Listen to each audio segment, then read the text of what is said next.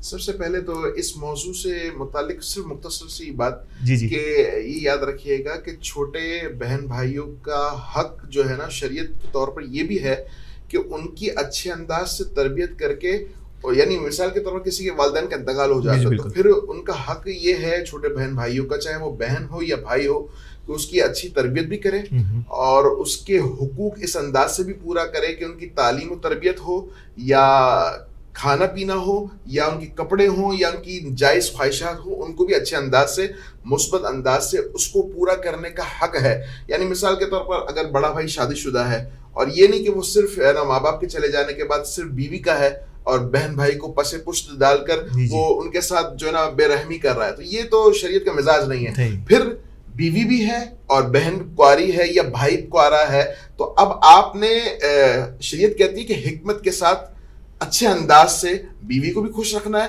اور ایسا بھی نہیں ہو کہ بھائی یا بہن کی وجہ سے بیوی کی جو نا حق تلفی ہو، اور ایسا بھی نہیں روا ہے کہ بیوی جو نا بیوی کے ساتھ تو اچھا رویہ ہے لیکن بھائی بہنوں کے ساتھ بیلنس. یہ شریعت بیلنس کو ہی پسند کرتی ہے. اس کے ساتھ الحمدللہ ثم الحمدللہ ہمارا Kanz ul-Uloom Islamic online network جو ہے وہ الحمدللہ ثم الحمدللہ ملک اور بیرون ملک میں آن لائن سروسز پرووائڈ کرتا ہے. مختلف شرعی کورسز جیسے قرآن مجید، فرقان حمید کا پڑھنا تجوید کے ساتھ، حفظ کورس اور جو ہے نا نماز کورس، اسی طرح جو ہے نا دینی مسائل کورس. تو اس طرح کے مختلف کورسز ہیں جو الحمدللہ مختلف بیرون ملک میں رہنے والوں کے ٹائم کے حساب سے الحمدللہ ترتیب دیتے ہوئے ان کو الحمدللہ ہم آن لائن سروس پرووائڈ کرتے ہیں تاکہ وہ سکون سے بیٹھ کر گھر میں اپنے وقت کے مطابق اچھے انداز سے علم دین سیکھ سکیں. ماشاءاللہ ماشاءاللہ. اور یہ آخری پیغام تھا. اور یقینی طور پر اگر آپ بھی دنیا میں جہاں بھی رہائش پذیر ہوں اور اگر آپ بھی Kanz ul-Uloom Islamic online network سے فائدہ اٹھانا چاہیں تو ضرور جو بھی ای میل ایڈریس آپ کو نظر آ رہا ہے, جو بھی ہمیں ویب سائٹ اور لنک آپ کو مل رہا ہے ہماری اسکرین پر, اس کو کلک کیجیے اور آن لائن ہو جائیے ہمارے ساتھ. اور آج آخر میں ایک بار پھر میں آپ تمام مہمانوں کا دل کی گہرائیوں سے شکر ادا کرتا ہوں کہ رمضان کے اس بابرکت مہینے میں آپ نے وقت نکالا اور آج کا افطار کے اہم ترین موقع پر آج ہمارے ساتھ موجود ہیں. میں ایک بار پھر عبدالرؤف عیسیٰ صاحب آپ کا شکر گزار ہوں, عظمیٰ یوسف ایڈوکیٹ صاحبہ میں آپ کا شکر گزار ہوں, اور علامہ صاحب آپ کا بھی شکر گزار رہوں گا, اور روزانہ ہی ہم ساتھ ہی ہیں. ناظرین, آج کا پروگرام اختتام پذیر ہوتا ہے اور انشاءاللہ کل ایک نئے مہمانوں کے ساتھ نئے ٹاپک کے ساتھ حاضر ہوں گے. اللہ نگہبان.